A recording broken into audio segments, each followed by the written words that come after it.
មិនសរសើរមិនបានម្ចាស់វិឡាឯកជនដ៏ប្រណិតមួយនេះគាត់មានភាពច្នៃប្រឌិតខ្លាំងមែនទែននៅក្នុងការសាងសង់វិឡារបស់គាត់ផ្សារភ្ជាប់ជាមួយនឹងធម្មជាតិពន្លឺនិងខ្យល់ចេញចូលគ្រប់ជាន់តែម្ដងហើយនេះគឺជាដំណាំនៅចំហៀងផ្ទះរបស់គាត់ដំណាំនិយាយពីថាដំណាំជុំវិញផ្ទះរហូតទៅដល់ខាងលើផ្ទះទៀតឥឡូវមកមើលអាងចិញ្ចឹមត្រីរបស់គាត់សិនអាងនេះគឺមានទឹកធ្លាក់បាទគឺលយមែនទែនហើយអ្វីដែលរឹតតែពិសេសផ្ទះរបស់គាត់ជាន់ផ្ទាល់ដីគឺនៅខាងក្រោមដីទៀតឥឡូវខ្ញុំថតពីទិដ្ឋភាពនៅខាងមុខផ្ទះជាន់ទី1ទៅគឺ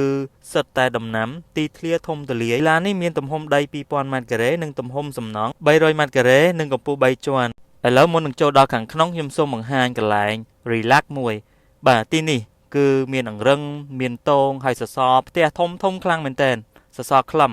ឥឡូវចូលមកដល់ living room ចំណុចពិសេសរបស់វីឡានេះផ្ទាល់តែម្ដងគឺម្ចាស់គាត់សាងសង់ជាថ្នាក់មានន័យថាបន្ទប់គេងនីមួយៗគឺអត់ស្មើគ្នាទេមានខ្ពស់មានទាបហើយខ្យល់និងពន្លឺចេញចូលគ្រប់ជាន់គ្រប់បន្ទប់តែម្ដងហើយកន្លែងនេះគឺជាបណ្ណាល័យអានសៀវភៅគឺនៅជាប់ជាមួយនឹង living room តែម្ដងហើយយើងចូលដល់បន្ទប់គេងតែម្ដងនេះគឺជាបន្ទប់គេងទាំងអស់មាន9បន្ទប់គេង10បន្ទប់ទឹកហើយខ្ញុំថតបានតែ3-4បន្ទប់គេងទេបាទដោយសារតែម្ចាស់គាត់ក៏កំពុងរស់នៅដែរហើយដែលពិសេសគឺមានផ្ទះបាយដាច់ដライនេះគឺជាផ្ទះបាយដាច់ដライហើយជាដំណាំខ្ញុំថតពីខាងក្រោយ